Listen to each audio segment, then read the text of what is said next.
This is the No More OGs podcast. From controversial topics to creating financial freedom, we will talk to real people about real situations, providing real solutions. No celebrity endorsements.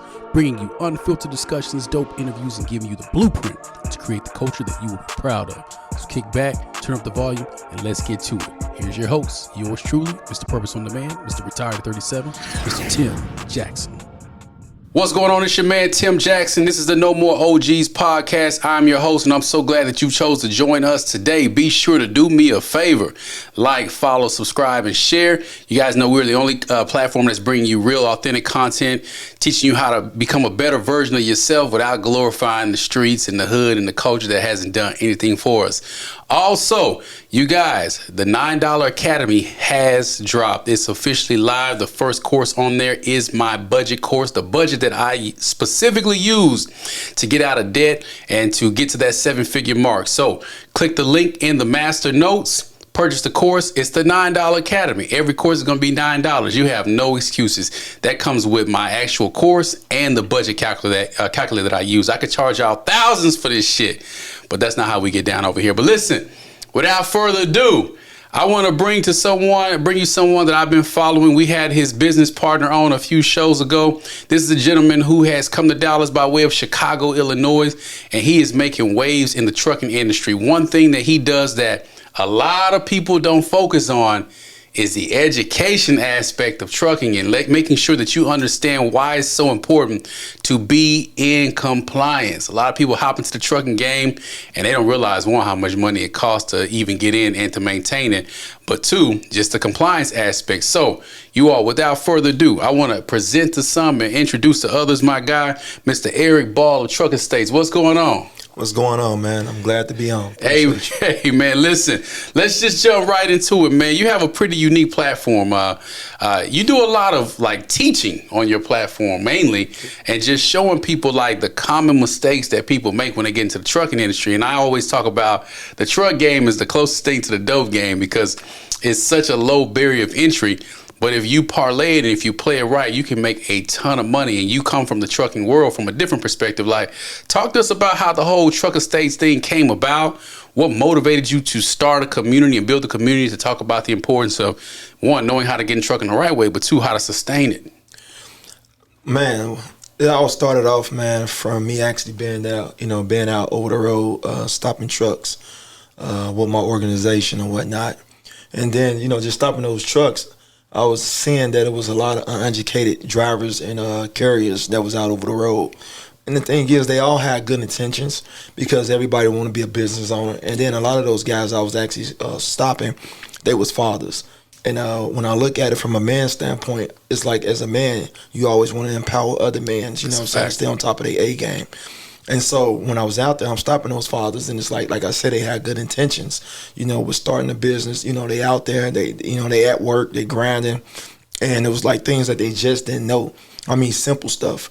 And from there, that's what ignited me to actually start Truck Estates and start educating folks. No, it's funny you say that, and because it's like, it's so important to have a mentor, like somebody that cares about you. And a lot of times, a lot of people who look like us, we kind of don't get the just due when we're actually out trying to teach people how not to get caught up. You know what I'm saying? Like when I wrote my book, Real Dope, my book was literally a book that I wrote for my homeboys. Like, you know what I'm saying? Like I got into real estate and my partners was like, man, what do you do? Every time I would, go back to the hood and see them, like, what are you doing? What are you doing? So I finally just was like, man, people have no clue how real estate works at all whatsoever.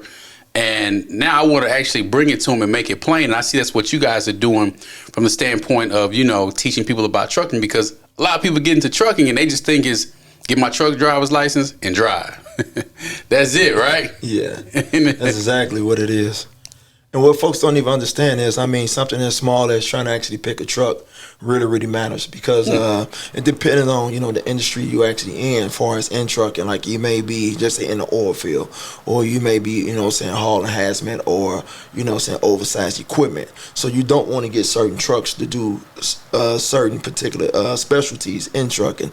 So with that being said, you need to know what truck to actually pick, when it comes to, the movement of freight and whatever type of, aspect of freight you'll be in. Now, dive into that a little bit more because, I just thought I'd go out and get a Kenworth and a Volvo. Like, it's a truck, right? Yeah. That's it. Yeah. One thing that I had the advantage of when I was out there back in the day, I'm stopping thousands of drivers. So as I'm stopping them, I'm learning, I'm asking questions, right? So I'm going to give you an example. When you're looking at those that's out there and they doing road constructions, right? And I'm not talking about the actual dump trucks. I'm talking about the 5-axle trucks, right? The belly dumps and all that, right? Those guys, it was explained to me that you want to get something with good suspensions.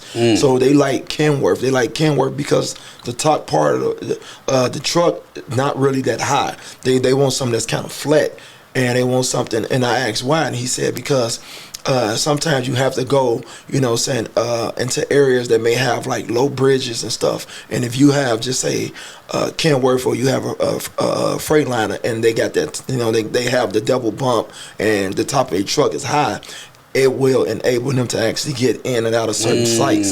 So you want that flat top. And I was just like, wow, that was something I didn't know. Then you want the suspension to be strong. You got like Peterbilt, Kenworth, a lot of those guys, they have strong suspension. And the reason why, because a lot of the roads that you are actually traveling along is uneven. Rock, it got a lot of gravel, rocks, and things like that. Versus if you just over the road doing OTR, you may look into doing certain type of Freightliner trucks or certain type of, International or Volvo and things like that. So having the right truck actually really matters, and it seems like a lot of people coming into the trucking game don't know that, because I had no clue when we got into trucks. I just went with the lease that the guy told me to go with, and he told me he was going to find the driver. He told me he was going to find the loads for me, and we just paid this lease. The lease was like $3,000 a month for the lease, and I don't even know if that included the insurance. Man, it was definitely a ripoff. Not the guy ripped us off, but we were uneducated, and we realized that after the fact that, one, we had no clue what we were doing, but two, when a person is not informed, when a person, sells you an idea about something that they're not completely informed about, then it can bankrupt some people if you're not financially, ready to sustain what happens. And we bought our truck in December, which is the worst time. Everybody in the trucking industry laughs when I say, yeah, we got our truck in December. It's like, dummy, why'd you do that? I didn't know. Right. But even now, specifically during the pandemic, you see a lot of people putting out these trucking courses. I mean, it seemed like trucking courses were the thing during the pandemic, but following you were lightweight, kind of exposing people, but not exposing them. Like, you were really calling out a lot of BS that you were seeing in your industry, not in a like smacking you upside the head way, but just saying, oh, by the way, you also might want to consider this. Like, why did you feel like it was important to be that person in the industry who's like creating that balance? Because firsthand, I was actually out there, man. I was seeing those people that was actually getting into the industry, right? And they just didn't know simple stuff. And because of that, right, I felt like it was important to actually put out there, like, hey, look, you can go buy that truck and go get that driver, right? But as an owner, did you know that you have to train your driver a certain way? Did you know you have to hire your driver? Some people don't even understand that you got to have a certain type of application that your drivers have to fill out. Ooh, wow. When you actually hire them on. And it was simple stuff. I mean, it was stuff like, whereas he just said if it was a hot shot, a dually truck, pulling a gooseneck trailer, they would need a annual inspection for both the truck and trailer, right? But they'll go and get a regular state inspection, not knowing, or you'll have that dually truck, right? Because they driving on a personal time. He had tinted windows on his truck, not knowing once he hooked that gooseneck trailer up, now he fall under the regulation, the federal regulations, which is pretty much the law that governs trucking. Now his truck is now considered a commercial motor vehicle, just like the 18-wheelers on the highway. Your tint can't be, below 70%. But you driving it and your stuff at limo tint, and it's because, yes, when that trailer's not hooked up, that dually is just a regular truck. Well, you only need a Class C license. Now you didn't hook that dually to it. Now you need a CDL Class A. Yeah. Because you're more than 26,001 pounds. So it was simple stuff. I mean, simple stuff like that, certain paperwork. You even had people that was out there getting regular car insurance and not truck insurance. because that's what they thought that they need. Because it was a dually? Yeah, because they was driving the dually, and that's what they thought that they And needed. you know, it's funny because when you go and you get your insurance, they ask you, is this going to be for personal use or commercial use? And a lot of people will just say personal use to get cheaper insurance, Yes. trying to avoid. But what they don't realize is that, like, the accident injury game for the attorneys is like the best lick going if you in law right now. So, man, you talking about with the commercial policies, you gotta carry a certain type of policy because you over the road, and if you have less coverage, one, the insurance company isn't even required to pay for your accidents if you don't have the right coverage, because now you've defrauded them, and people don't understand that. That's insurance fraud when you say, "Oh, I got a regular." It's not for commercial, but then it is. But then too, you're liable for whatever happened. So now it becomes a personal liability. That company's gonna be like, "No. We hired you. We brought you on as a contractor. You're supposed to have all these things, and you don't. That's on you, man." Yep. And to add to that, right? Now all of a sudden, just say you get into some type of bad wreck, or forbid if somebody die, right? You still a business, even though you got an insurance. Most trucking policy is only $1 million policy. Right. Most fatality insurances exceed more than $1 million. The average, accident, minor accident that they quote unquote say is at least $100,000 when you're dealing with commercial motor vehicles. Oh yeah. Yeah. And then, accidents that's, that where somebody may walk away, they may go to the hospital, may get out, whatnot. Those usually run about $500,000. I be watching them commercials, man. I got my client $500,000. we beat him up. You know what I'm saying? This is like literally driving over here. You probably saw it, or you'll definitely see it on your way home. There's a billboard on Interstate 30 that says, "I sue." No, it says, "I sue bad truck drivers." Like, yeah. that's the ad. Like, I come after bad truck drivers. It's just like, when you start realizing how many trucks are on the road, like half of the streets, the vehicles on the interstate are trucks. Oh yeah. And I didn't even notice that until I just started counting one day. Like, after we got in the trucks, I'm like, damn, I did not realize how many vehicles, especially when you get out the city limits. Oh yeah. I mean, trucks everywhere. they everywhere. But, when I look at trucks, I look at them a little different than most people that's out there. I know some people, they scared to drive next to them, things like that. And there's nothing wrong with driving next to them, but it's certain areas of the truck, right, when you're alongside a truck where you want to be. You don't want to position yourself in certain spots. And the reason being is because you put yourself in, quote unquote, their blind spot. So there's a lot of little tactics and stuff like that I actually, teach. And one day, hopefully I can probably get into the school systems where I can teach these youth, how to drive on a highway and be safe, especially around big trucks.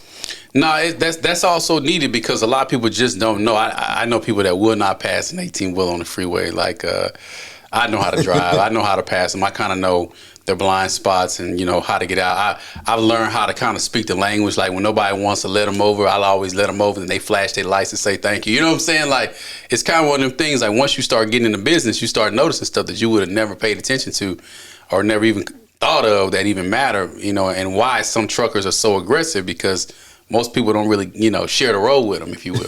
Yeah. And then, them guys, those, quote unquote, anytime you have a CDL class or any type of CDL, they look at you as a professional driver. Yeah. So, those guys, they out there, man, they putting miles and hours, behind that truck. And it's not like driving a car.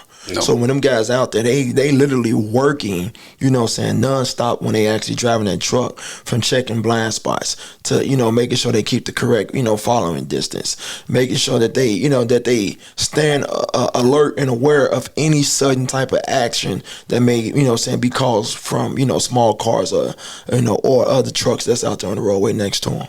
No, that's real. Let's segue into getting into the trucking game, because, one of the groups of people that we've attracted with our platform are people who've, committed felonies, right? And so we get a lot of felons that follow us for a lot of the legal advice that my attorney puts out there, a lot of the entrepreneurship advice, because, we understand that it's hard for people to get jobs, and then a lot of the housing advice, because I talk about the difference between how easy it is to purchase a house than it is to actually rent a house if you got a felony. But the trucking industry is one of those industries that seems extremely felony friendly. And a lot of guys that I know who go off to the feds or go to state, they come back and get into the truck game because it's such a low barrier of entry.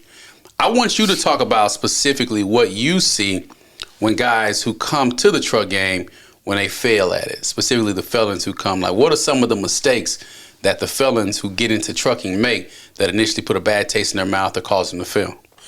I mean, when you look at, like, again, when you look at most of the information that's out there, or teachers or somebody that's teaching that's out there, they literally just kind of coach them on how to get a truck if they doing flatbed, how to properly strap it down, how to go out and, do all the little paperwork and things like that, right? Your LLC, all your truck paperwork from your tags and stuff like that. But they're not teaching them business. And the reason why they're not teaching them, business, and what I mean by business is, right, understanding your numbers. Understanding how to negotiate, freight, building relationships, character, integrity. They ain't teaching that type of stuff. And because of that, right, a lot of these guys, they get in and then they end up falling out of it because the things that you essentially need to succeed in business, they're not really learning, They're just learning really, one side of, actually, they learn more so the operational side of trucking and not the, what I call the paperwork or internal side of trucking. Yeah. No, it's funny because, even in real estate, it's the same way. People always feel like when the economy is bad, let me go out and get a real estate license. And we got this 33% rule where we say 33% of people are coming in, 33% of people are actually working and selling houses, and 33% of people are leaving, because people realize that real estate is an actual grind, and it's all 100% relationships and just getting out there and knowing how to foster those relationships. Like, if you sell somebody a house, that's not the end. That's actually the beginning of the relationship, because now it's your job to follow up with them and teach them, all right, this is what you do around tax time. This is what you do to keep your property line straight. This is how you do to keep your foundation straight. And statistics show that every 5 to 7 years, somebody moves. So you always want to be top of mind. So when it's time to move, they're calling you. Correct. To not only sell their house, but buy another one. And so many agents get pissed off when people don't call them. It's just like, well, are you top of mind? And that's a part of that business side. And a lot of guys that I see that get in the truck game, you said something. You said they don't know their numbers. And a lot of them, they hop from job to job to job to job for an extra quarter a mile. You know what I'm saying? Like talk about how sometimes chasing the miles just ain't really what that is, because long term it ain't gonna benefit you. Yes, I personally agree with that. And the reason why I agree with that, because I'm saying when you're looking at the calculation, right, of just say somebody that's running all 48 states versus somebody that's staying regional. When you're running all 48 states, right, you put a lot of wear and tear on that truck. So your truck essentially going to go out of service sooner. What I mean by out of service is you're going to reach, just say 1 million miles quicker than somebody that's staying regional. You're going to reach, those oil changes, every, 10,000 miles quicker than somebody that's staying regional. 10,000 miles? Most people, they get it. They try to get an oil change around 10 to 14,000 miles. I mean, that sounds monthly though. If you want to keep up, if you're moving like that. Yeah. If I'm hauling a load from Dallas to Los Angeles, and then I get another load back to Dallas, that's 6,000 miles right there. Yeah. And then somebody called me in Florida, or he called me in New York. And that's very realistic to happen, right? Yep. Yeah. So, which means, like you just explained, those a lot of oil changes. Most oil changes are $500 a pop. The maintenance. Yeah. So yes, you may be making, an extra $2,000 to $3,000 being OTR, but on the backside and the flip side of it, right? If you compare an OTR driver to a regular regional driver, right? 9 times out of 10, the OTR driver may make an additional maybe $5,000 to $10,000 more a year. But the thing is, nowadays you want to be careful, because mental health is important. You got that driver that's all 48 states. He's not around his family. He's always cooped up in that truck. You know what I'm saying? And it's like he don't really, he's not being around people where he can converse, where he can interact, where he can network and things like that. And I think that's the reason why you see a lot of guys that may come home from prison and they hop into the truck and then they drive. I'm not really, put it like this, I don't always necessarily think that's a good thing, because you just done, 10, 12, 20 years where you was cooped up in that cell. Now all of a sudden you cooped up in that truck. The only difference is, yes, you got a cell phone. Most people sneaking in cell phones these days in jail. Man. You know what I'm saying? Yes, you can stop, you can go and eat and all that, but you got to understand though, the inside of that, that bed or the inside of that cab is essentially about the same size of that cell. Man, I never thought of it that way, man. Like, I never thought of it that way. And then also the people skills. I was watching a video the other day where this guy was in training with his, I guess his driver trainer. And, man, he was going off on Buddy. Like, man, you don't know me. I'll beat your ass, yada, yada, yada. Yeah. And you see that video? Yeah, yeah. And so they pull over, and he was like, what was all that shit you was talking? And Buddy was, like, in training. You know what I'm saying? So it's just like, if your mentality isn't to receive, feedback, or if you don't know how to handle conflict, or if you don't have any people skills, you're not going to be able to build relationships with companies, freight brokers, people that are out there giving you loads, giving you opportunities. Because every time you get pissed off or you feel like somebody coming at you the wrong way, it's fuck you. It's I'm a man first. It's just like, yeah, you a man first. I get that. I also understand what I call emotional intelligence. Right. Right? I'm not finna sit out here and just pop off the handle and beat your ass because you said something that went against me. Now, there's a level of respect I'm gonna follow. But if I'm on the job, if I'm representing a company or entity, like, okay, we can handle this professionally, and then when we get back, we're gonna use the proper channels. But it's a lot of people that just ain't ready for that, man. And it's like, all right, let me get in this truck. Well, let me go here. Well, let me go there. Let me go there. And it's a cycle of bridges being burned because they won't change themselves, And one thing that I actually seen in that same video you're talking about, like, for that trainer, right, to get done like that. In my opinion, I feel like that trainer was a bad trainer. He didn't have people skills. Oh, talk about it. Because I look at it like this. I think that, my emotional intelligence, my ability to persuade and lead people, that something like that would never happen under my watch. Because first and foremost, I never want to make somebody that's driving the truck feel stressed out. Man. Because, that truck is a tank, 80,000 pound vehicle. Yeah. So you want to make him feel less stressed as possible. And just think how that trainer was putting that guy in a stressful situation just mentally, because ain't no telling the things that he was saying to him about his driving ability, right? Instead of coaching him with more positivity, saying, hey, sir, you're doing good. I like your falling distance. I like the way you switching lanes, but I just want to give you a heads up. When you switch lanes, right, you are switching a little too fast. So just make sure you turn your signal on a little quicker, and then may give yourself, a 2 or 3 or 4,000 count in your head before you actually change lanes, because you want to use those signals, as a, you want to use those signals, what word I'm looking for, I always end up using it, you want to notify people as an indicator. Yeah. You want to give people a heads up. You want to communicate. Shout out to community college to give me that vocabulary indicator now.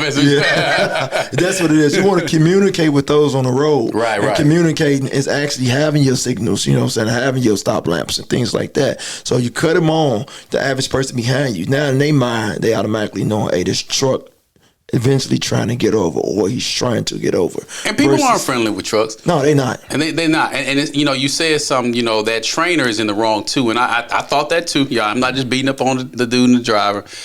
My first thought was, what did this guy say to him to make him flip out that way? And this guy's in a driver's seat controlling this huge, he's already got the mindset, I'm in training. This is my livelihood, right? Like, specifically, what could this dude have said? And it's a two-way street. And a lot of people, they lack that. They lack the empathy to work with somebody to help them go through a situation. And on the flip side, if you lack the emotional intelligence to be able to receive whatever it is, then it's just going to be a situation where things are going to implode. Man, that's real deep. That's deep. What other mistakes do you see people making, specifically new drivers who are coming to the game or new people who are coming into the trucking business, that you think to yourself, damn, like, at what point in the game are y'all going to realize that this is going to always happen to you until you do this? Getting in and actually identify how you're going to actually get work every day. And when I mean by work, like, most of the time, just say if you create a business plan, right? And doing a business plan, you may have to write 5 different ways on how you're going to, obtain work. That's correct. And most guys, they not coming in. They look at like, hey, obtaining work gonna be the low board. instead of understanding like, hey, I'm already creating relationships before I even bought this truck. You know, I already had this possible contract with JB Hunt, you know what I'm saying? Or I already had this possible contract with, you know what I'm saying, this shipper. You know, it can be, you know, just say Samsung, you know, shipping TVs or refrigerator or whatever. And they failing to actually do that, you know what I'm saying, understanding how they gonna keep that truck rolling. Why do you think that is? Why do you think that people fail to, you know, insert that human component of, hey, I actually have the power to build these relationships versus let me just go out there and pay somebody a bunch of money to send me some leads that I could have gotten on my own through a relationship? Oh, that's because when you look at the mass majority of this getting in, they all going about it the same way. So it's kind of like, you know what I'm saying, you teach a person how you was taught. You know, as a mentor, essentially your mentees, they gonna learn the way you was taught. So if you was learning to just go get a truck and trailer and then use the load board, essentially what happened, everybody that come under your teaching, they gonna do the same thing. Is it a lot of gatekeeping in the truck, you know, industry? Like people not wanting to teach you how to go get the business because they feel like it's gonna threaten them? Not necessarily. It all depends on what type of program you in. You know, you know, like for instance, like the information gain. I was once told by somebody, right, that I give out too much information. I've heard that before. And I'm like, what you mean, give out too much information? So it was one of the things that I was told that you only answer the whys, you don't answer the hows. Because if you answer the hows, then like how, if you tell somebody how to do something, they don't need you no more. If you answer why it's going to continue to bring money your way if you selling information. That's the biggest crock of bullshit that we've ever been taught, and I'm going to tell you why. And you get it, you know.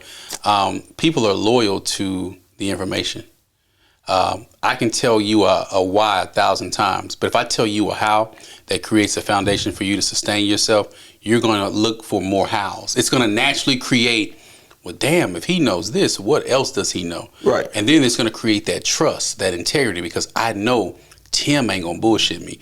Tim is going to tell me specifically what I need to do so that I can go out there and do it. Eric is going to tell me specifically what I need to do. And trust me, when I hit a bump in the road, because there's going to always be shifting markets, there's going to be something that's going to happen, Eric and Tim are going to know exactly what to do there too. But see, people are so course happy. They want to sell you, and there's nothing wrong with the courses. Don't get it twisted.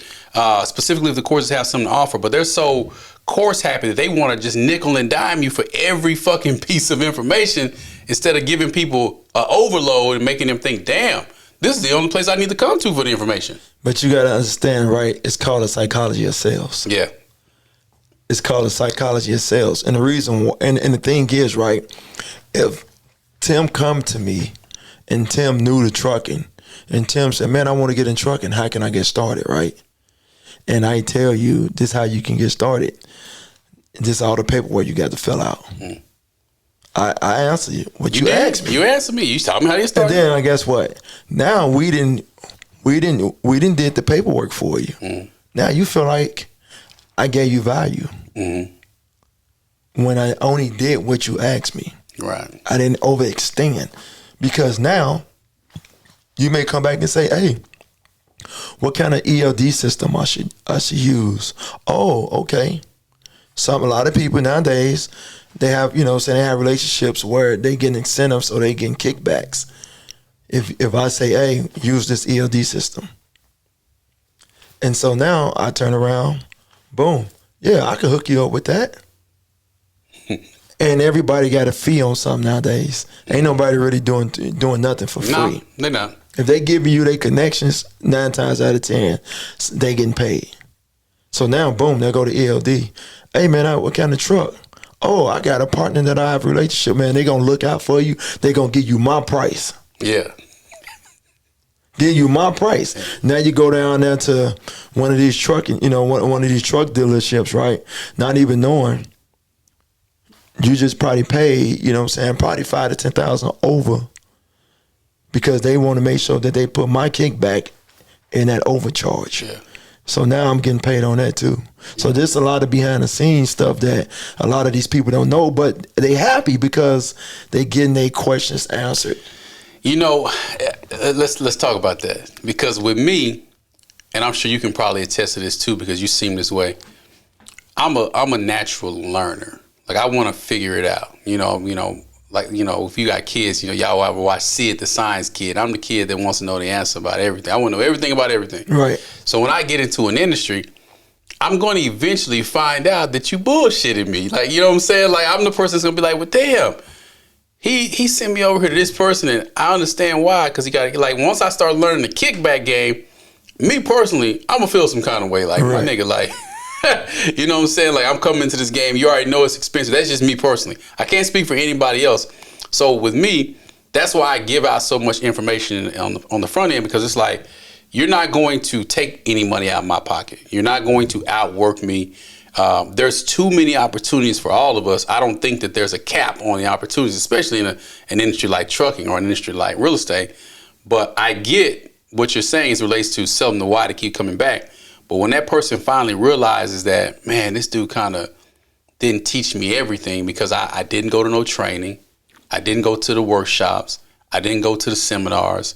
I didn't show up to certain things to learn. I didn't get out of my truck and go introduce myself to somebody when I dropped off a load.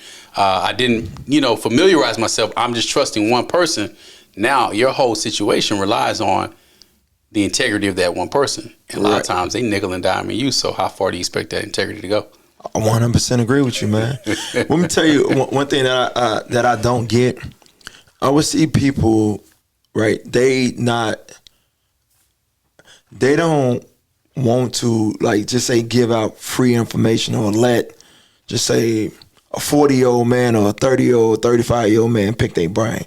But they'll go to the high schools, you know what I'm saying, and they'll talk to the kids. They'll let the kids pick their brain and things like that, right? And then, of course, they'll capture it on video. It'll look good, you know what I'm saying, a good PR move, the whole 9 yards, right? But in my mind, I'm like, why wouldn't you do that to that father? That child's father.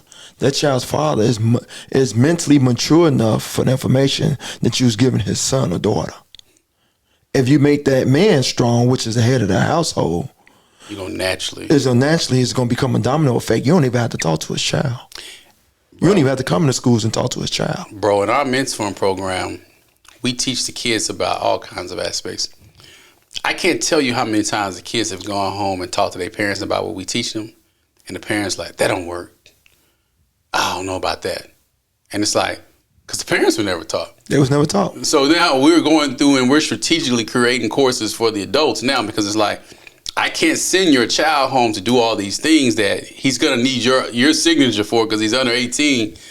And then you don't understand it, because what's going to happen is no one ever taught you. And like you said, a lot of times people are so afraid to reach out because people act stingy with the information. Like, I'm not stingy with the information. Now I create a barrier of entry where, you can't waste my time, or, that's why we have the $9 Academy. That's why we have, when people say, hey man, let me ask you, I got a free course on my link in the bio. And my thing is, if you won't do that link in the bio, then I'm not going to waste my time with you. Right. But man, you said something deep there. Like, people will go and teach kids, but then when the adults come and say, I need this too, it's crickets for them. Let me tell you about the link in the bio thing, right?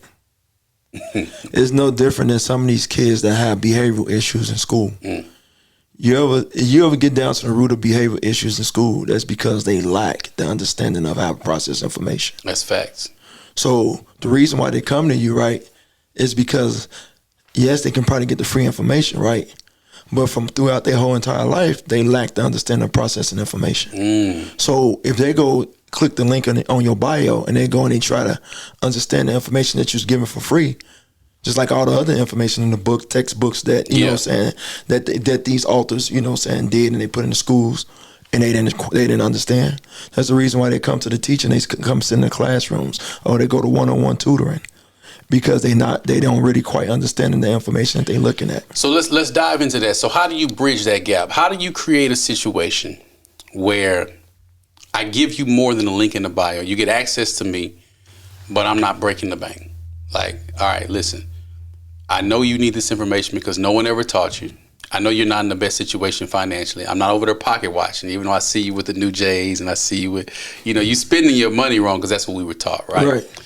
How do you create that situation and still feel like you're fulfilling your purpose? Because that's something, I ain't gonna lie, that's something that I struggle with, man. Like, with my free credit course, That shit is so thorough. I break it down to a science, and literally I tell people, all you gotta do is click the link, watch the videos. I'm breaking it down step by step by step. There's no rule that says you can't pause it, right? But I understand some people need that hands-on. So now I'm on my tour. I'm doing a how to purchase your first home in any market tour, where I'm putting up my own money, going to all these different cities, showing up to a room, teaching them everything for 2 hours. People are like, man, I cannot believe you teaching us all this shit. I ain't making no money off of that. I don't know your time. So what I mean by that is, you know, if you have some free time, just say, for instance, everybody that actually clicked on and got your credit, you may designate an hour a month and say, for those that actually took advantage of clicking on the link, they looking at the material, and then they got stuck, they got questions they need help on, for an hour Monday, every third Thursday from 6 to 7, you can log on to the Zoom link where I will answer questions related to the my course that you actually looking at. So if you get stuck, just write down the questions on what you have questions about, and then come on to that free hour Zoom. You say you from Chicago, right? Yes, sir. Boy, you caught that alley-oop, man. You was on some Jordan shit with that answer, man. And that was literally the answer, you guys. Like, literally just create a situation where people can show up. And I have that too. That's dope. I have that too. Dope. I have the office hours every week. Mm-hmm. So if you got a question about anything that I got going on, come to office hours. Mm-hmm. And some people come, some people don't. Whenever people inbox me, I say, hey, here's my office hours links. Come to office hours. Any questions you may have about purchasing a home, getting your credit right, I will be here Wednesday at 7 o'clock. And what I see too often is that a lot of people just want to talk to me. So then it's like, okay, now how do I break down that barrier, right? How do I get people to understand, bro, it don't work like this in the real world. You can't just walk up to the McDonald's Corporation and talk to the people that own it. You can't just walk up to Apple and talk to who's running it. You have to go through a barrier of entry. There's a pecking order. There's a chain of command, if you will. I was in the military. And you're going to get what you need, but you have to follow those steps. Why is it so important for people to understand the processes? Because you talk about that. You talked about how a lot of people just can't execute the processes. And talk about entitlement. We keeping it real here, because I'm gonna give you an example, right? Yeah. I was listening to 50 Cent book on audio, and it's this graphic person, social media person that if I'm quoting right, he was from overseas. Mm. He was a big 50 fan. Mm. He came into 50's. He came into I want to say his headquarters or office or something, yeah. Right? And when he came, it was hey, I want to speak to 50. In a sense, and people who is this guy? Like you said, it's a chain of command, right? Yeah. And then he look, they were man, you ain't gonna be able to speak. Pretty much you ain't gonna be able to speak to him. Who are you? Yeah. So the guy ended up coming back in a sense, and he yo, I want to speak to 50 Cent because I noticed that y'all can't get taken to the next level if y'all do this and do that and do this. So it's kind of he came with adding value. So now he got them to listening. Message. Yeah. So now he got them to listen, and they what you mean? He man, this is what I do. Listen, I see where y'all lack at. I'll come work for you for free because I got that much confidence in the sense of the things that I see that y'all need improvement in. I want to improve it for you. Once you actually start seeing, that the increase in sales or attraction, things like that, right? You will see the reason why I wanted to, pretty much talk to 50. Bringing and value. To this day, 50 said that dude, that's his left-hand man in a sense when it comes to his business. And he traveled with him everywhere. So let's talk about that.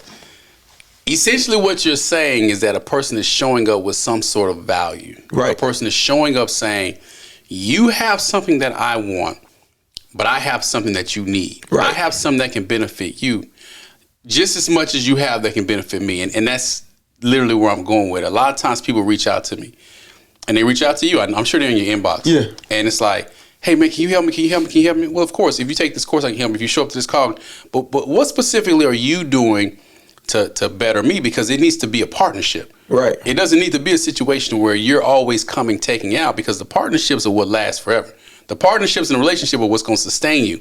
And I've had people come and volunteer for me, and man, it works because they have a skill set that I don't have. And I literally, when I reach out to people, I say, hey, man, I don't know what it is that I'm doing that can benefit you, but here's a list of what I'm doing. But I'm noticing something that I've done that's working that you could also do that's working too. If you got 30 minutes of your time, I will show you exactly what it is, and I'm not looking for anything in return. Man, I built so many relationships just off doing that.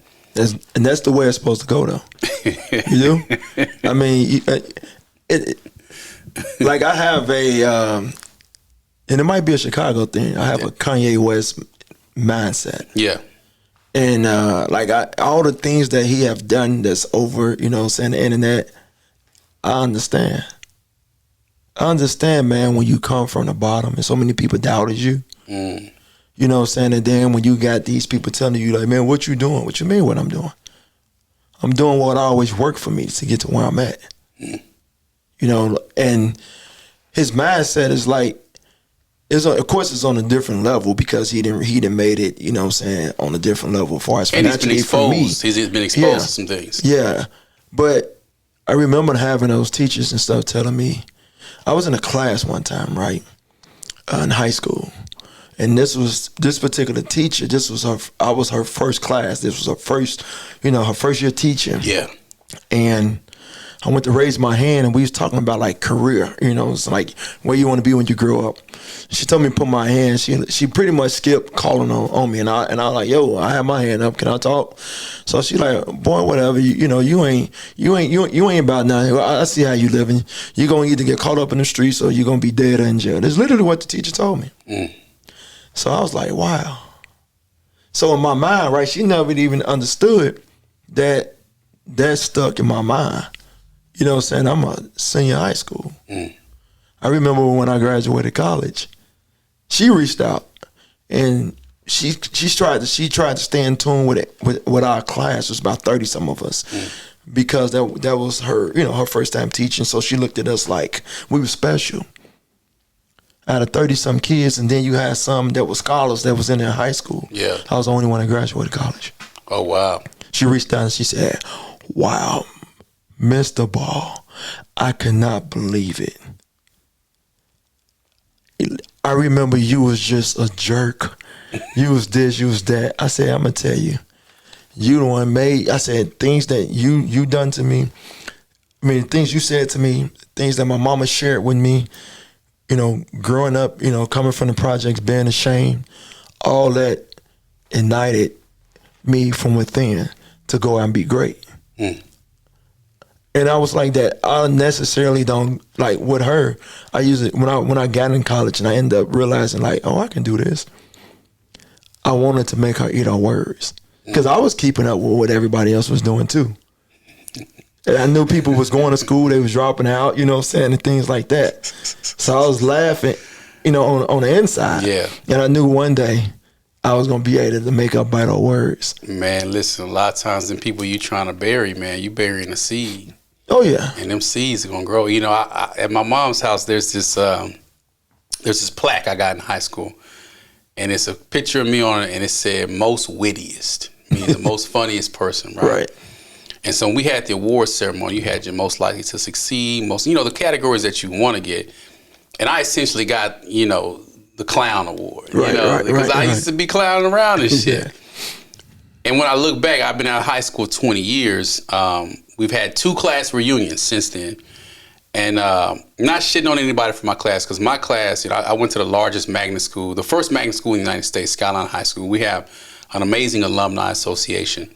But all the people who people thought were going to be somebody, they're living regular lives, which there's nothing wrong with that. And then all the people who they thought wasn't going to be shit are out there doing it big. And it's like with me, I was on the first committee for our high school reunion. The second committee, I pretty much floated all the money for the reunion. Like I put up all the money for the reunion, bro. You know what I'm saying? And then all the money just had to come back to me, and any type of surpluses we distributed. But it's like the class clown did that. Like the dude that y'all didn't think wasn't gonna be shit did that. Right. Them people that were in the military with me that told me I wasn't gonna be shit when I came back to Dallas. Oh, you just gonna go back to Dallas and start selling dope, and you gonna end up being dead. Like, they gotta eat them words now. I got a couple homeboys in the military. Like every time I do something, they always post it in little groups that we were in for the military. Yeah. And it's like, yeah, motherfucker. All that bullshit you was talking, you sitting here talking down on people, and those are the people that's going to change the lives of everybody around them. And that's why it's so important to have those mentors and have people that's going to say, nah, player, you can do this shit. That's what this whole platform is about. Yeah, that's what's up, man. And I do want to add to this, because a lot of people are living their life based on social media nowadays. Shit. And it's terrible, because I found myself, I lost some relationships, right? And with the loss of those relationships, right? I'm human. I thought about it, losing those relationships. For a minute, did it affect me? Yes, because everything I do it genuinely. You know what I'm saying? Speak on that. And so it wasn't until I started having people that was from my hometown that knew me, that knew how I changed my life. You know what I'm saying? And my family members, from my little nephews, my nieces, my cousins, just letting me know how, I inspired them, how I impacted their lives. And so because of that, it was kind of like, why do I even care about, those fake relationships? Man, say that shit again. You know what I'm saying? When real talk, and that's one reason why I even put this shirt on, because I'm like, I'm really a hood hero. Yeah. I'm really a hood hero. And we got to stand on that. Like, I think for so long we were taught to be quiet, to be modest, to do your good, behind closed doors. And so that's why I've never been a fan of like saying, hey, look what we doing. But now I don't give a fuck. Like, if we doing some shit with the boys, I'm going to post it. I'm going to share it, because now I'm out there competing with a bunch of people doing a bunch of fuck shit. So it's like, we can be loud when it comes to the fuck shit, but when it comes to the shit that's going to actually sustain us and make us better, we got to shut up about it. And you said something deep, man. Like, I would say I call it the pandemic years. The last 2 years, bro, have revealed so much to me about people and relationships. Oh, yeah. Like, how many people were literally in my life just waiting to find a reason to fall off with me over some shit that I didn't even know they were supposed to be mad about. People who feel some kind of way because maybe they don't have certain access, or feel some kind of way because they feel like they should be entitled to certain things, and they're looking for a reason to cut you off. And I move with integrity. Like, I'm gonna do, if you in my life, I'm gonna give you everything. I'm gonna be there for you 100%. And starting to see like how people didn't reciprocate that. And when I start taking a look back and taking a step back and seeing who are the people that are actually reciprocating that shit, who are people who have always been in my corner, like they're the ones who are bigging me up the most, telling me, man, you are actually out here changing lives, including mine. That's my target audience. I don't even have to fuck with nobody no more, like, because your target audience is going to always find another target of them same people. But if you hanging around trying to be cool and be friends with people that ain't really fucking with you, it's going to be them same people that's around you. Right, yeah. Right. Man, they had an event in Dallas where there's Chicago take over Dallas, right? And I went to the event. And when I tell you, man, it was brothers that I knew from the streets, come from the projects, come from the slums. Yeah. Was telling me how they was following me, man, and how, because they knew me. How I impacted them. And they was like, look, man, stay doing what you doing, brother. Like, you don't even know, man, you inspire me, because I know where you come from, E. You know what I'm saying? I know, you know what I'm saying, the walk you walk. You know what I'm saying? People reaching out to me from home, and I, they come to DMs, hey, bro, you got a number? And then I give them my number. And then I talk to them. Yeah. And it's kind of like catching up in a sense when you got, and they like, wow. And I'm like, what? They like, man, I ain't even think you was gonna give me your number, because so many, it's like people get so successful and get so removed or act like that they can't communicate with somebody because they ain't making as much money as you. That's a fact. Or they ain't, you know what I'm saying? Or they ain't living in a certain type of house or a neighborhood like you. With me, like, I'm big on quote unquote gravitating to those type of people, because I feel like those the ones need me. Yes, I have my partners that's successful and stuff where we continuously bouncing ideas and pushing each other to grow. But my whole purpose in life is to save folks, you know what I'm saying, that's stuck. What I mean by stuck, they stuck mentally or they just don't know. Like when my stepfather that raised me ended up getting murdered in 2015, man, and his funeral was packed. It's packed out. And it was because of how he treated people. From the crackhead on the street to, you know what I'm saying, the homeless man, to city politics, you know, to people, you know what I'm saying, city officials, was all there. And everybody was consistent about what they said about him. Yeah. How he made them feel when he came into contact with them. And that's how I want to be remembered. I don't, you know, because at the end of the day, nobody was talking about the cars he drove. Nobody was talking about the jewelry he wore. Nobody was talking about the money that he had. Everybody was talking about how he treated them. It's deep. That's deep, man. Yeah. That impact, man. You don't realize how many people are watching you from a distance. I be having cats that I grew up with. They were a few years older than me, or even cats that I grew up with that was deep in them streets. Like people that we was looking up to hit me up, man, I'm proud of you, bro. And that's like that's who I'm doing it for. Like if I can just keep it real, like if I'm doing it for the person that didn't have a me in their life. I didn't have a me. I had a lot of strong uncles. I had a strong stepfather, but I was a knucklehead, man. Like I wanted to be out there in them streets. I wanted to be out there. And like I said, we don't have any more OGs because the old heads that was out there doing shit they had a business doing, if they saw promise in you, if they knew that you were bigger than what you were trying to portray and that you had more to offer, they would pull you to the side and be like, nah, nigga, this ain't for you, bro. You need to go to college. You the dude that's gonna make the hood better. You the dude that's gonna become an attorney and get us out of trouble and teach us how to do better. And it's like we don't have that no more because now the old niggas, they want to be young. Like they want to be the young dudes now, man. You know what I'm saying? Yeah. And so it's my duty to, even if I'm not the person that's in front of you talking to you all day long, it's my duty to present and to, as a person, that different light, but to bring people and put them in front of you that's doing it, because this lie that there aren't any good black men out there aren't any good men in general out there that care about their community, that's a bunch of bullshit. Right. A lot of us care about our community. We just don't see it. And we got to stop blaming it on the algorithm. Like, we always say, well, it's the algorithm. It's what they give us. Well, now I'm into social content. I realize the algorithm works by what the fuck you watching. Right. If I watch a video on trucks and I watch that whole video, that next video that come up, it's going to be a video about trucks. The next one's going to be another one about trucks. The next one might be something ratchet to see if I stay on it. But if I flesh through, they're going to give me another video about trucks. Yep. So it works with the ratchet shit. If I'm watching a fight video, the next video going to be a fight video. They're studying your algorithm. That movie, Social Proof, I believe it's the name of that movie, talks about that, right? If I'm watching people talk about making money, if I'm watching people talking about building a legacy, every video is going to be an Eric Thomas video after that. Yeah. So we got to get out that bullshit of saying, oh, well, man, it's the man, it's this, it's that. Yeah, there's a system that was put in place to fuck us over. Let's not get it twisted. But we driving that system now.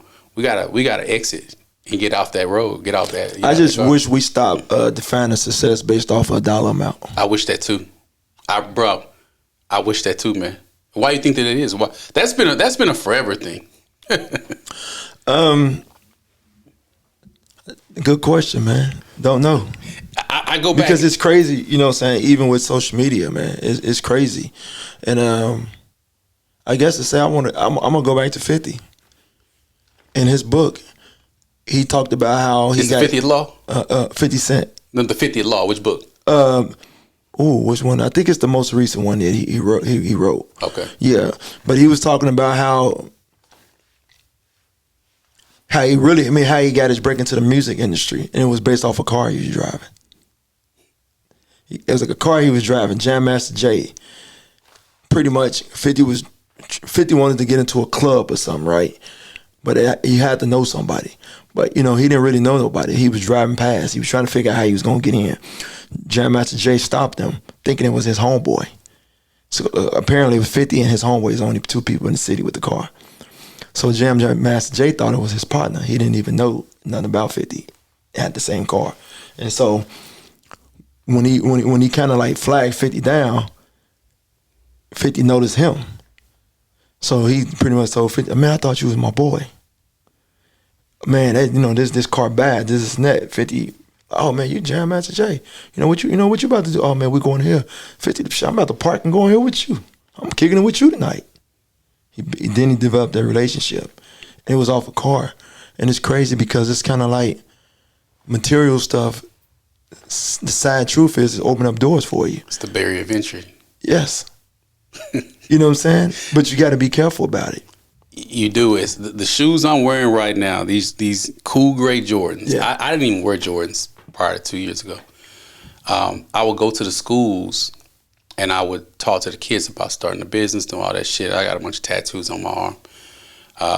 But I wouldn't be dressed up like a nigga from Pleasant Grove. Right. I'd be dressed up like a dude from City Hall.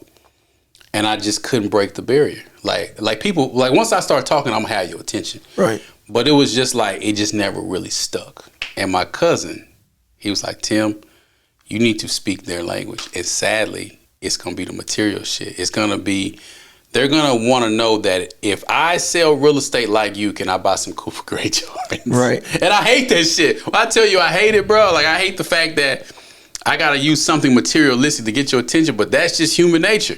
Sadly, I'll spend my entire life trying to convince people not to, think like that. But the fact is, they do. And bro, I kid you not, man. The minute I started wearing my patent leather J's, the cool grays, it was like my mentoring shit. It just went to a different level. It's like you caught their ears. It was like, oh, he got on some Jordans. He must know what he's talking about. The fact that I wear this watch, it's a Rolex. Yeah. When I go to schools, they don't know what this is. Right. But when I go to other places, they're like, oh, I see you got a such and such. Like, if I had on a cheaper watch, they wouldn't have noticed it, which means that they don't validate me.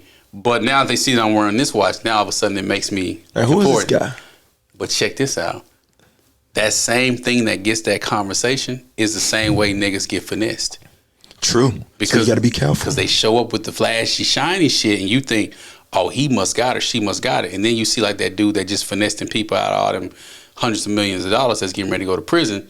But everybody was pretty much thinking that he was somebody, and he finessed them. Bernie Madoff finessed them. Like, so, and you see more finesses than you do. Man, you got some of the NBA players that was promoting that. What was that?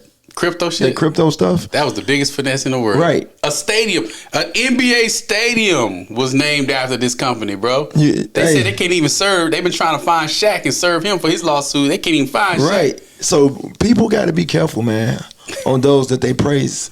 I mean, you got the pastor that's out of New York.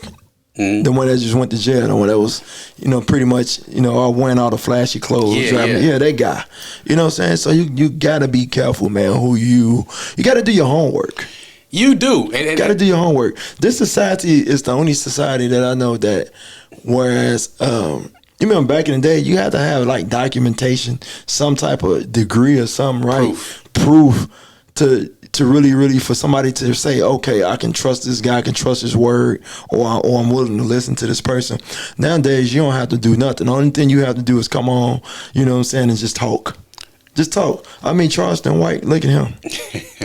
Like, folks, they like, oh man, he be snitching, he be telling the feds this, he telling the police. I'm like, if y'all pay attention, right, that guy saying everything right to make money. He's like a comedian. Comedians say wild stuff, right, when they're on stage, super right? Wild stuff. But I'm like, rappers say wild shit. They say, and some of them even make it look like that they was in that street life, and they really wasn't. And they weren't. You know what I'm saying? So when I'm looking at Charleston White, and I look at him like all them, and I'm like, I have yet to see anything that was factual posted about this dude snitching on somebody.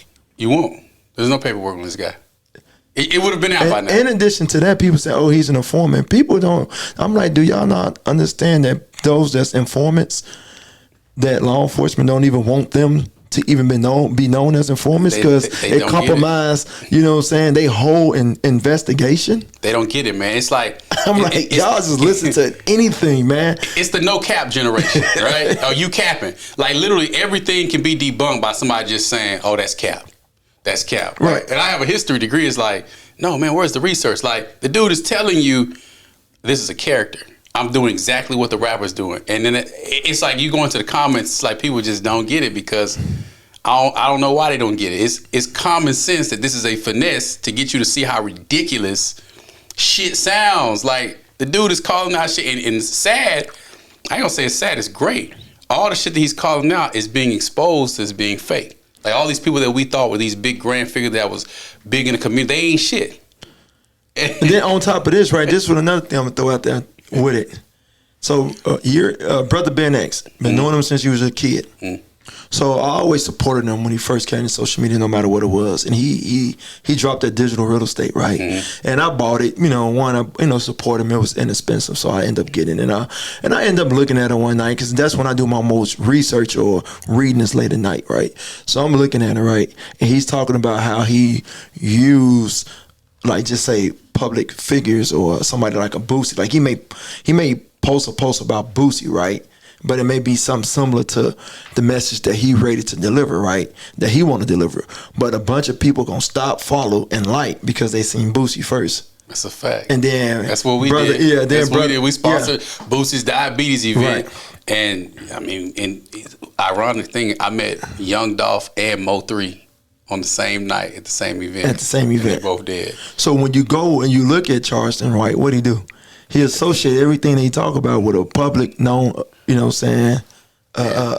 person, figure. Yeah. You know what I'm saying? I'm like, I never thought of it that way. Like, and he had blown up. The dude making, 6-figure incomes a month just because of him associating himself and whatever he's talking about with somebody that's already a celebrity. DC Young Fly. Look at him. Yeah. He came up talking about comedians. I remember him roasting, Sam, what's his name? The comedian short guy. Hart. Yeah. Kevin Hart. Roasted Kevin Hart. Next thing you know, Kevin Hart eventually came back. But all DC Young Fly did was create a name for himself.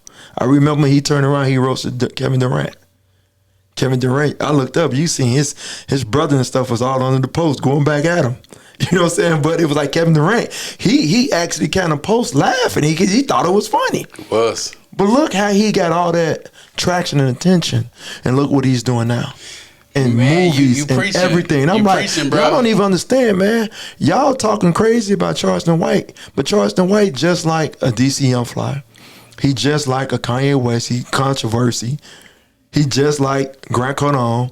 Say stuff. And then next thing you know, he keeping himself relevant. I'm like, the dude is smarter than what a lot of people think. Yeah. No, that's real, man. And that's one of the things that I said that we're going to start talking about on this platform is just talking about those popular topics right now, but comparing it to making the right life decisions, right? Because as much as I hate to admit it, man, people love celebrities. They do. And we as a society, we worship celebrities. We base our entire lives off of what a celebrity is doing.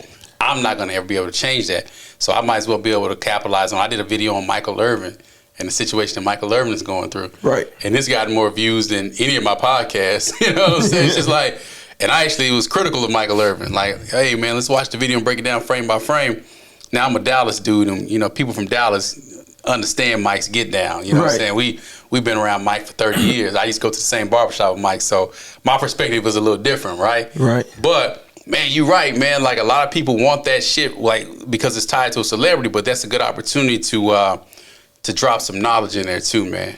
It is. It is. It's and sometimes, man, it's crazy how negativity sells. It does. It sells way more than positivity. Oh, 100%, all day. 100%. I never forget. I made a post about. I post about our stuff all the time with our kids, and it's just like one or two people like it, a few people show up. And when I started saying "fuck them kids," everybody showed up to have that conversation. Just like everybody showed up to have that "fuck them kids." Or I said, I had Bubba Dub. You know who Bubba Dub is, right? No. He's a comedian that always be like trash. Oh, okay. Yeah, I had him do a promo for me once, where he was talking about your son just ain't good at football. He a good kid, but he's trash, right? Like, that shit got over 600,000 views, right? Like, people like to show up for the bullshit. They do. I'm like, even when it came to me, when I first came to social media, I didn't really understand that those platforms that people have is they business. That's how they make money. So I used to just troll. I didn't care. You know what I'm saying? I was just messing with folks. Because I looked at it, you know what I'm saying? I come from the... what's the stuff? The back in the day, we used to clown each other. The platform that was like Black Facebook, MySpace, yeah. MySpace music. Yeah. So when I look at social media, I didn't take it serious, especially because it's like look, kids be on this stuff. So in my mind, that's how I was looking at it. So I don't look at it like, yo, this is somebody's business. This is how they making money. So I used to troll people. You know what I'm saying? And then I would say stuff. You know what I'm saying? And I was doing it because my tactic was kind of warned to be like Charleston White. I didn't care. Or Kanye West or 50 Cent or DC Young Fly. And yes, I guess, I started kind of getting known. I started catching people's attention behind it too. Yeah. Now you know what? Having the audacity makes people show up. I think that's what this platform is about. Just like, we spoke on the John Morant situation. Like, what the fuck is John Morant out there doing? Like, bro, you don't come from that life. You have a 2-parent home, bro. You went to a private school, man. Jadakiss. I made a post about Jadakiss after I saw his interview on the Joe Budden show where him and his dad were talking. His dad was like, yeah, Jada went to private school. Yeah. It's like, my whole life, I thought this nigga grew up in the slums and the streets and this nigga had a sheltered ass life. But he telling me to go out there and be a stick-up boy. Like, what the fuck? The thing is, a lot of them cats, they kind of grew up like, because I had a good homie, right? Yeah. He lived downtown Chicago. They had some money. Right? Yeah. But he was always in the projects with us. Like that nigga, C Murder. Yeah. But he was always in the projects with us. And he was good in all the hoods. Yeah. And folks thought he was from the hood. But he was from downtown. But it's crazy. It was one of them things that with him hanging around me and being exposed to that, right, it did let him know that was not like a lifestyle that he wanted to live. Right. But then at the same time, with me being around him, he was exposing me to a better lifestyle. Absolutely. Where I used to say to myself, man, one day I want to live like this. I want to live in a building, high-rise building downtown Chicago, the places that he was staying. You know what I'm saying? So it was like, man, it was a gift and a curse in a sense, So when you look at a person like a Jadakiss or whatnot, right? Jadakiss, yes, he probably was sheltered. But when him going out there to the hood, right, his foundation was laid and his foundation was strong. Now, even when he had those deep conversations with some of his homies, right, trust me, he gonna go back to his foundation. He gonna probably say something positive to him. Even when it comes to probably business, right, he look at business and do it totally different than somebody that just come strictly from that lifestyle. So then let me ask you this. Is 10% positivity better than 90% destruction?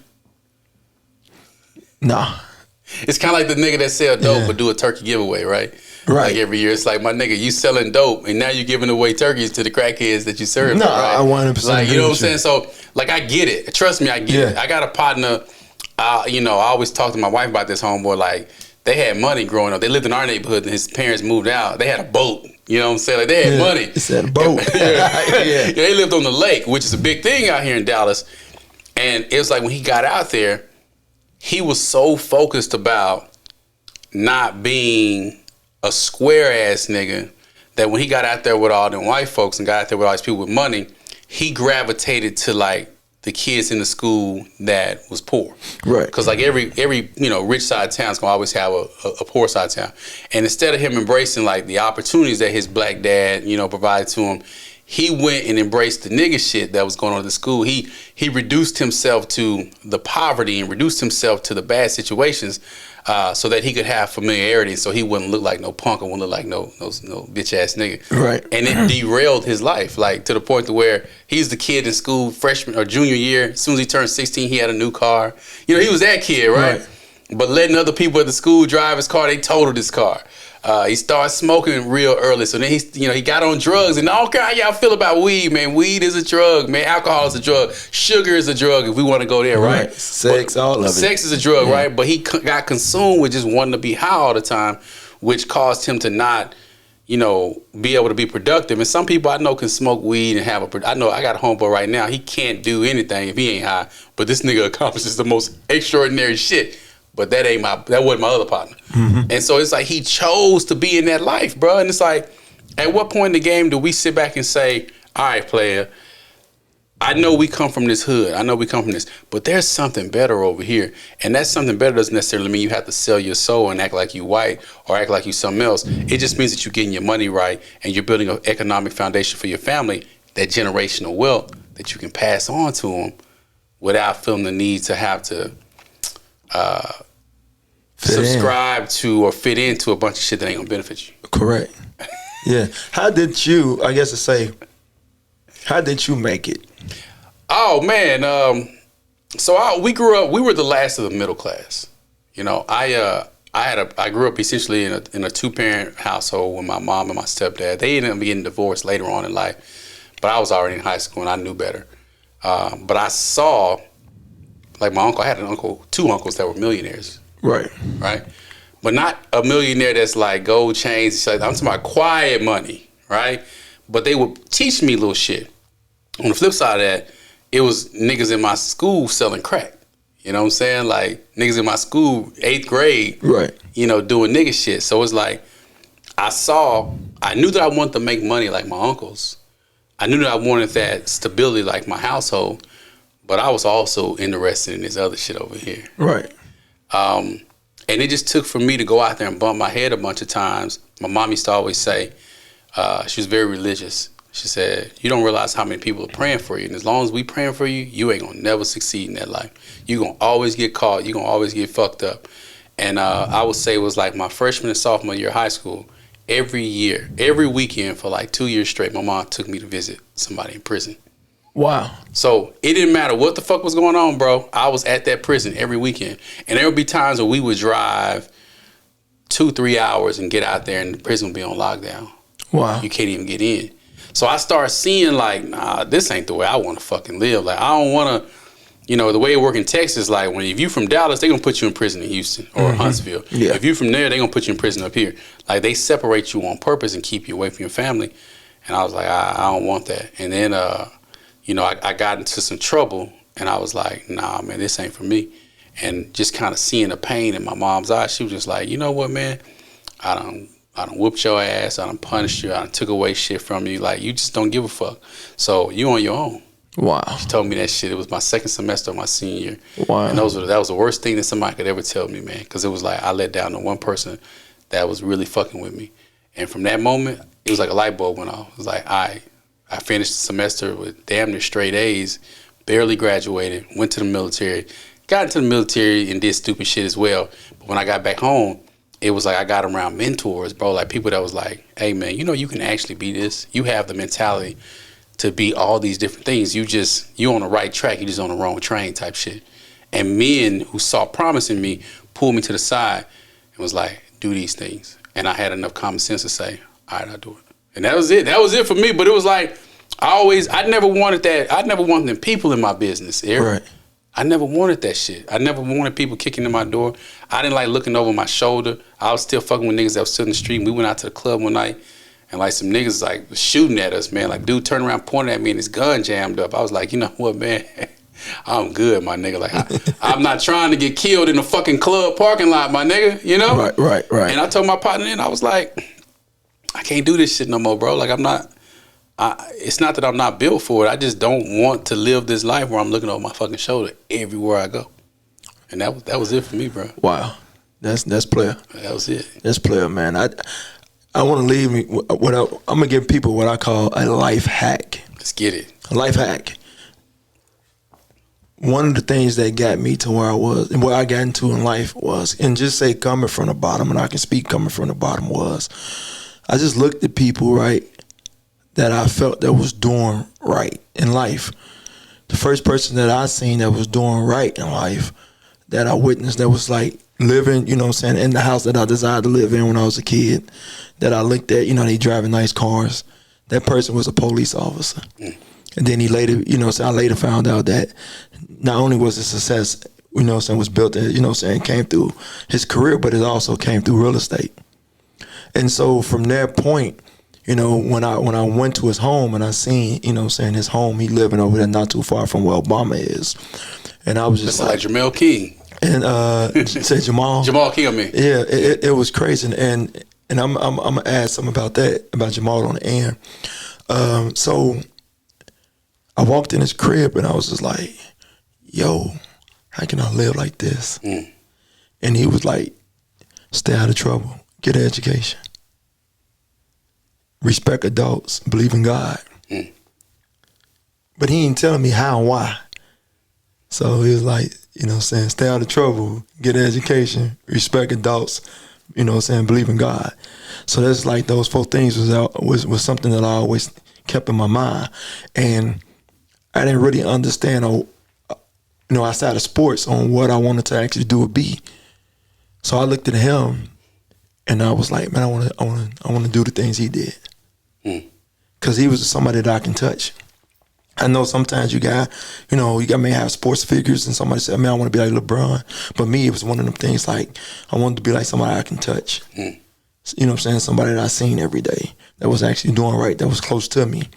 And so I ended up kind of modeling my life off, behind him. And, it was like, I'm going to say, then in 10 years after I graduated from high school, then graduated college, then I got into my career. And I told him why I got into the career I got into. Yeah. And he was just like, wow. He didn't even know that, that kid was 13, 14, 15 years old in high school watching him. He didn't even know that. He just looked at it like he was going upon his day, just living life normally. But from the way he wore his uniform to how he handled us, when we was in high school, when he was that school resource officer, to, the different, teachers and women, and they was like, they liked him, he was an attractive dude. Then, the car he drove, the house he lived in, I'm like, the father he was, because his sons, they also went to school with us. And it's like how he handled his, his kids. And I was just like, man, I want to do that. And then later on, because I'm always trying to evolve and figure out, my next move in life or how I want to do stuff. And then all of a sudden, right, because I'm 3 years away from retirement in my career, and Jamal came around. He built, wealth, of course, starting through his career. Then he got into daycare. Then he got into real estate. And I was like, wow, because I helped my mom get into daycare where she's doing great. Damn good. I'm in real estate. I'm actually, I got some other, things going on down the pipeline, but it was like my storyline was so similar to him. And I'm like, this guy, and it's funny because I ain't never met Jamal. My baseball coach, somebody I also looked up to, right?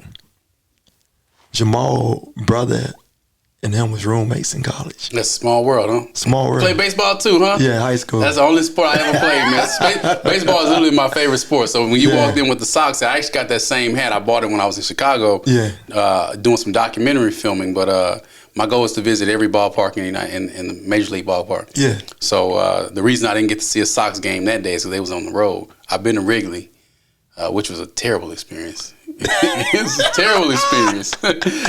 Somebody threw a peanut at it. It was me and my son were the only black people. I didn't realize the race divide. It is. Up north, whites, down south, blacks. To the point where literally when we got on the train, we were the only black people. On the train. And then once we got to downtown, it was like all the white people got off and all black people got on. Yeah. But like literally, I have a video of it. I can probably post it. And it was because you was coming from north and the train was going south.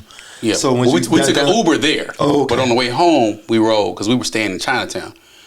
Yeah. See, you was staying where I grew up at. Yeah. Yeah. And literally. So that's that last stop for the south side. Yeah. And before you, because it's 21st and Cermak. So when you got off there, right, you got Chinatown on this side of the bridge. Then on this side of the bridge is these two tall buildings. Yeah. That's where I grew up at. Well, literally. I didn't realize, I grew up, like being a historian, I knew about the racial divide, but I didn't realize it was that bad. Right. And we went to Wrigley, man. Like I said, we were the only black people in our section, and we had some good seats, bro. We were like third base. Right. And I'm shooting a video with my son at the time who was like 5 or 6, and somebody threw a peanut at us, bro. some real life, nigga, what you doing over here type shit. All the people looked at us like asked me, like, what do you do for a living? And I ain't make it no better because I had on like this yellow shirt that said own or be owned. Shout out to my dude, Andre Hatchett. I just stood out, bro. So, but I'm not trying to derail the story, but I say that because it's funny, like how familiar and how much we have in common. When I say we, I mean just black men in general who have a desire to get out of a situation or to improve a situation. Like you have so much more in common than you do that's not in common. Like literally, I mentioned somebody, you have a connection to them. You play baseball, I play baseball.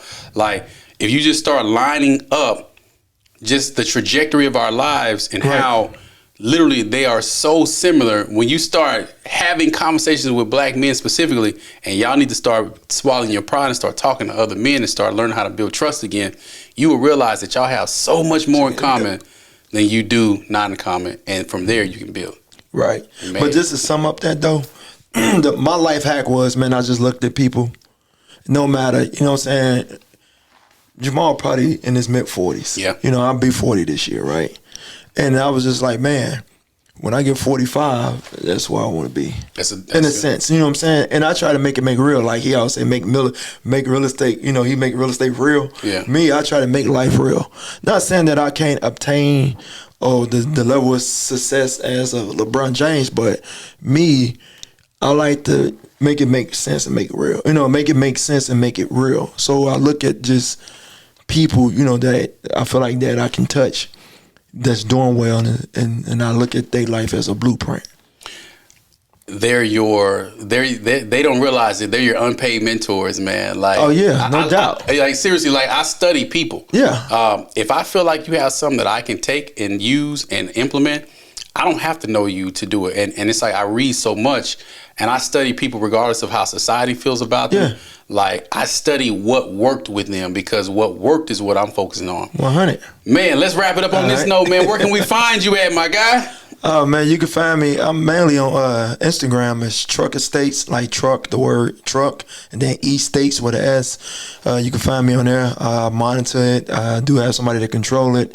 Then from there, you know, I'm always in different cities and stuff. I think I'm gonna start doing a little more. I want to put together some networking. You know, saying when it comes to like, you know, just people in general that's doing well, and hopefully it's something I can probably partner with you on, man, where we can put some stuff together where we may do, you know, once a month or something, man, where we can bring, you know, just greatness out, you know what I'm saying, in the city, you know, people that's in Dallas in the city together, man. Let's do it, man. Just network. I got a couple of spots we can meet at, man. Let's get it, man. Well, listen, man, I want to say I appreciate you, man, for coming on the show and giving me your time. Time is the most important thing that we have. I would be remiss, though, if I didn't ask you the question that I ask every single person that comes on our show. I know we've been here for a minute, but this is some great footage, so y'all pay attention. So, my favorite movie is Back to the Future, specifically Back to the Future 2, because that's when they go back to the actual future, right? And in that story, I said every show, you know, Biff goes back from 2000, I think it was 22 or 23, which is already past now, but he goes back to the 60s and runs into himself and says, hey, here's an almanac, a sports almanac. I'm you from the future. Take this book and thank me later, right? And then he goes back to the 2020s and it's him. He's like a trillionaire. He's running everything. So if you could go back to the future, if you can get into the DeLorean and go back, let's just say 20 years from now, because you and I are the same age. We'll call it 20 years from now. You finna graduate high school or you just now in your first year of college. You walking down that long hallway. It's just you and 18-year-old you, 19-year-old you. And 19-year-old you looks up and he sees you and he's like, man, that looks real familiar. What would you say to him? What would I say to the old me? Yeah, what's the advice? What's the one piece of advice you would give the old you? Read more with a purpose. Because I remember back then I was reading more so to pass tests and things like that. I didn't read with a purpose. And, you know, find something that you enjoy doing. Read up on it, you know what I'm saying, and study it and then implement it into your life. Yep, so do more research and read with a purpose. All right, that's it. We'll end on that note, you guys. Thank you so much. This has been the No More OGs podcast. Be sure to like, follow, subscribe. All the information to reach air will be below in the show notes. You guys, the $9 Academy is live. There are no more excuses, you all. I'm going to be posting so many topics. We're going to have hundreds of topics in there that are going to help you navigate this thing called life. My price is $9. That's it, y'all. If y'all can't shoot your boy $9 for some life-changing information, then it ain't for you. I'm not trying to get rich off of this. If I literally want to make $1 million off of this $9 Academy, I got to impact 100,000. Was it 111,112 people to hit $1 million? And that's cash, or that's gross. It's not even net. So it's gonna force me to work harder, but that's why I'm here. So like, follow, subscribe. I'll be in your city this next week. I'll be in Sacramento. A couple weeks after that, I'll be in Vegas. Then we're gonna hit St. Louis. We're gonna hit Atlanta. We're gonna hit Chicago. We're gonna hit Detroit, Charlotte. I'm on my speaking tour teaching everyone how to purchase their first property in any market. Get tapped in. It's your man Tim Jackson with the No More OGs podcast. I'll see you soon.